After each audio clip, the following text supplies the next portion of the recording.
اب میں دو تین اور آخر میں باتیں کرتا ہوں ڈیٹ، کیونکہ میں نے آپ کو ابھی ڈیٹ دینی ہے کہ ہم نے کس دن انشاءاللہ اسلام آباد سب نے پہنچنا ہے، پنڈی پہنچنا ہے کس دن، وہ میں آپ کو بھی ڈیٹ دینے لگا ہوں. لیکن اس کے لیے میں چاہتا ہوں ساری قوم مل کے ہمارے ساتھ جدوجہد کرے، اور انشاءاللہ میں سب کو اگلے ہفتے پنڈی میں آپ سے میری ملاقات ہو. لیکن میں آج 7 مہینے ہو گئے ہیں ہماری گورنمنٹ کو ہٹائے، تو میں آج اپنی جو طاقتور ہماری جو اسٹیبلشمنٹ ہے، جن کے پاس طاقت ہے، جو اس ملک کو کسی طرف بھی لے جا سکتے ہیں، پازیٹو بھی لے جا سکتے ہیں، نیگیٹو بھی لے جا سکتے ہیں، تو میں ان سے آج ایک سوال پوچھتا ہوں.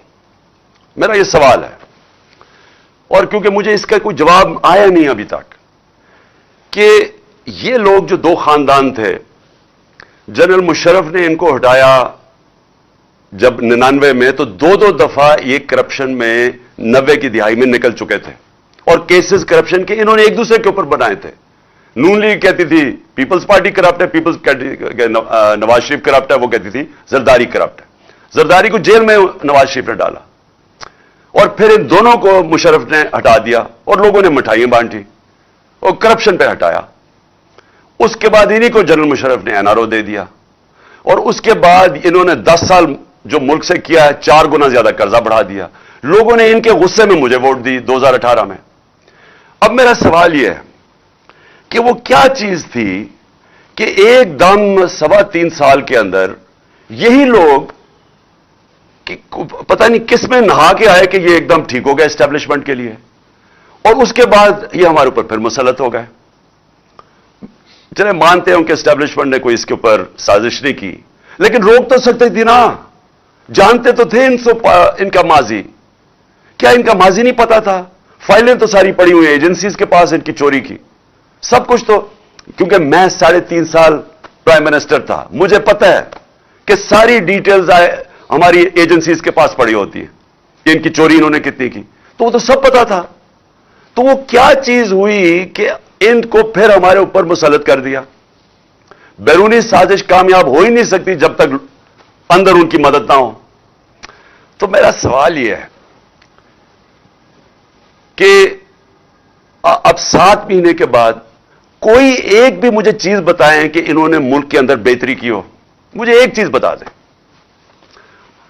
اکنامک سروے پاکستان کی ان کے دور میں پبلش ہوئی، اسی اکنامک ہمارے دور میں نہیں ہوئی. وہ ہر سال جو بتاتی ہے کہ پاکستان کی معیشت کے کیا حالات ہیں، وہ ان کے دور میں پبلش ہوتی ہے، اور وہ کہتی ہے کہ 17 سال کے بعد پاکستان، ہماری تحریک انصاف کے جو آخری 2 سال تھے، 17 سال کے بعد بہترین ہماری معیشت کی اضافہ ہوا. اس میں 5.7% اور 6%. یہ 17 سال کے بعد کورونا کے باوجود یہ ہماری معیشت اوپر آ رہی تھی. اسی اکنامک سروے میں لکھا ہوتا ہے کہ 50 سال کے بعد ہماری جو انڈسٹریل گروتھ ہے، جس میں اصل میں نوکریاں ہوتی ہیں، نوکریاں ملتی ہیں، جس میں دولت میں اضافہ ہوتا ہے، وہ ہوتی ہے جب انڈسٹری آپ کی بڑھتی ہے. تو 26 سے 27% ہماری لارج سکیل مینوفیکچرنگ بڑی. فیصل آباد کے اندر مزدور نہیں مل رہے تھے ٹیکسٹائل فیکٹریوں کے. مجھے ٹیکسٹائل والوں نے کہا کہ جناب ہمیں باہر سے منگوانے پڑ رہے ہیں یا مزدوروں کی شارٹیج ہو گئی ہے. تاریخ میں سب سے زیادہ ٹیکسٹائل انڈسٹری کی گروتھ ہوئی، تاریخ میں سب سے زیادہ ایکسپورٹس بڑھی، تاریخ میں سب سے زیادہ باہر بیرون ملک پاکستانیوں نے ہمارے اوپر اعتماد کرتے ہوئے سب سے زیادہ ریمیٹنسز پیسہ بھیجا. تاریخ میں سب سے زیادہ پاکستان کی آمدنی ٹیکس کلیکشن بڑھی. اور تاریخ میں 4 فصلیں جو پاکستان کی تھیں، کیونکہ ہم نے کسانوں کی مدد کی، کیونکہ ہم نے ان کو سبسڈائز کر کے چیزیں دی، انہوں نے اپنی 4.5% ہماری گروتھ ریٹ تھی، یعنی ہماری اضافہ ہوا زراعت میں، جو 17 سال کے بعد تھا. تو جب ملک آگے بڑھ رہا تھا اور جب ہر چیز پازیٹو ہو گئی، کورونا کے مشکل وقت سے ہم نے ملک کو نکال لیا، دنیا نے مانا کہ یہ پاکستان کی جو پرفارمنس ہے کورونا میں، دنیا نے، world economic forum, world health organization, جو اکانومسٹ، اس نے جو اکانومسٹ میگزین نے دنیا کی سروے کی، انہوں نے کہا 3 ملکوں میں سے پاکستان لگاتار 2 साल टॉप पे आया है दुनिया में। तो दुनिया ने माना कि हमने बेहतरीन गवर्नेंस दी मुश्किल वक्त में। क्राइसिस जो सदी में एक दफा क्राइसिस आता है, जो कोरोना आया था, दुनिया कहती है कि हमने सबसे बेहतरीन उसको मुल्क को निकाला। तो वो कौन सी क़यामत आ गई थी कि हमें उस वक्त गिरा के तो इन चोरों को ऊपर बैठा दिया।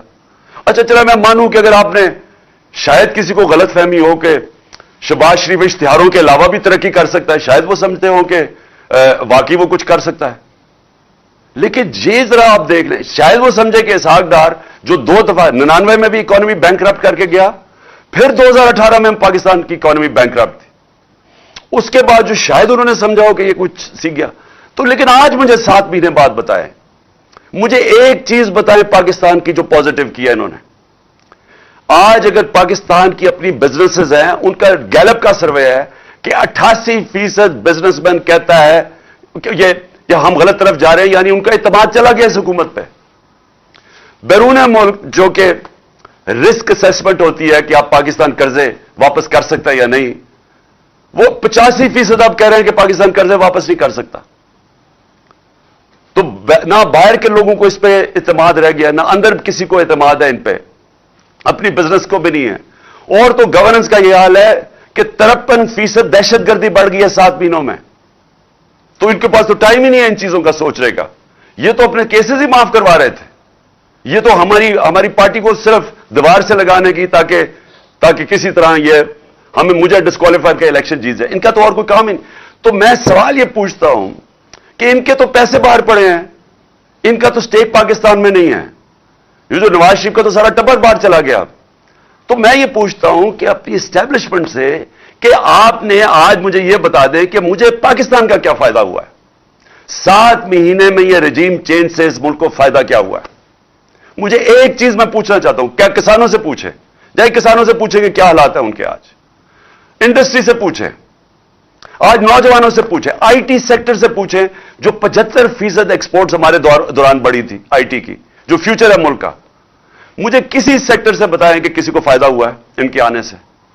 आज वो लोग जो हमारे पर तनकीद करते थे, वो आज दुआएं कर रहे हैं कि आप किसी तरह वापस आए।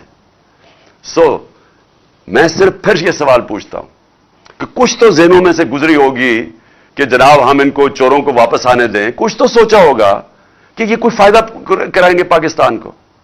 और मैं हैरत ये है कि 30 साल से इनका ट्रैक रिकॉर्ड हमारे सामने है, और हमारी अपनी एस्टेब्लिशमेंट ने बार बार इनको करप्ट कहा है। अपनी एस्टेब्लिशमेंट ने 2-2 दफा निकाला है इनको 90 की दिहाई में, जब ये इनकी करप्शन की वजह से।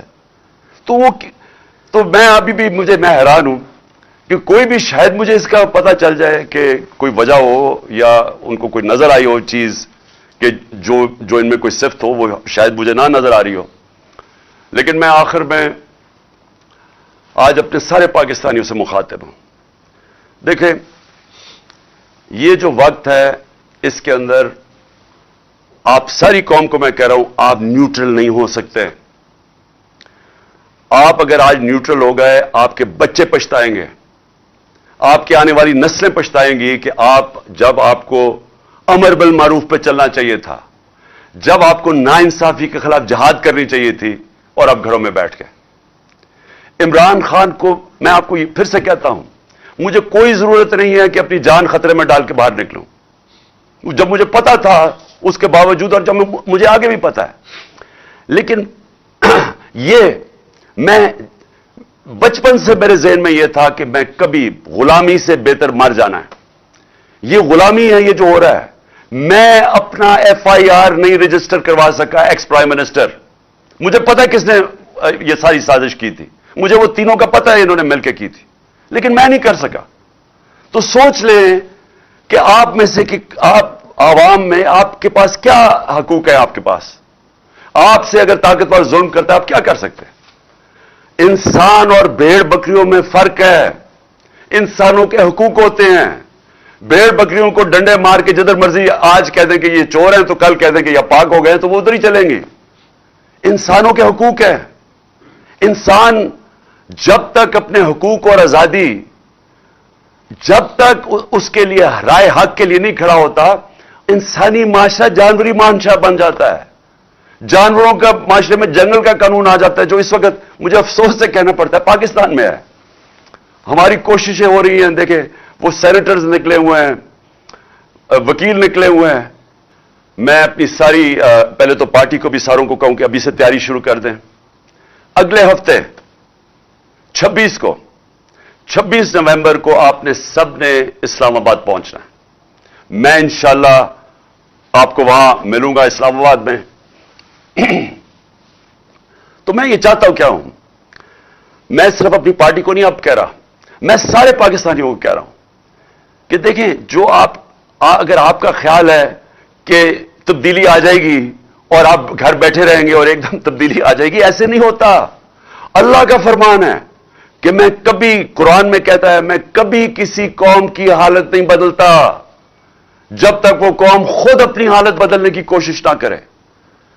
अगर हम समझते हैं कि हम भेड़ बकरियों की तरह रहें और एकदम हम आजाद हो जाएंगे, हम नहीं होंगे, वो वैसे ही रहेंगे। तो ये वक्त है, मैं सारी कौम को दावत दे रहा हूं कि आपने आना है पिंडी। आपने पिंडी आना है 26 तारीख को, हफ्ते को 1 और 2 के बीच में आपने पूरी कोशिश करनी है पहुंचने की। मैं खुद वहां आपसे इंशाअल्लाह खिताब करूंगा और अगला लाएअमल दूंगा। ये तहरीक रुकने नहीं लगी, मैं आपको अगला लाएअमल दूंगा। और मैं अपने सारे जो ताकतवर हल्के हैं, मैं आपको सिर्फ एक चीज कहना चाहता हूं, जिससे मर्जी आज पूछ ले, आपके पास ताकत है, आपकी जिम्मेदारी है, जिससे पूछ लें, बिजनेसमैन से पूछ लें, प्रोफेशनल से पूछ लें, इकोनॉमिस्ट से पूछ लें, किसी से भी पूछ लें। अगर कोई आपको कहे कि सिवाय एक हल के साफ और शफाफ इलेक्शन, इसके अलावा कोई दूसरा हल नहीं है आप इस दलदल से निकलने का जिधर इन्होंने 7 महीने में हमें लेके जा रहे हैं, इसके अलावा कोई रास्ता नहीं है। इनके पास कोई प्लान ही नहीं है। कोई पूछे तो सही कि आपका रोड मैप क्या है? मुल्क जो तेजी से नीचे जा रहा है, जो बाहर की दुनिया अब सारा इत्तेमाद खो बैठी है, कौन सा रोड मैप है आपके पास? इनके पास कोई रोड मैप नहीं है। 7 महीने में जो रोड मैप नजर आया वो सिर्फ अपनी चोरी बचाने का है। सो लिहाजा सारी कौम उधर आएगी और हम डिमांड करेंगे एक चीज, साफ और शफाफ इलेक्शन, और हमारी तहरीक चलती रहेगी हकीकी आजादी की उसके बाद भी, जब तक हम इस कौम को एक सही माने में एक वो कौम ना बना दें जिसमें हर इंसान के हकूक हों,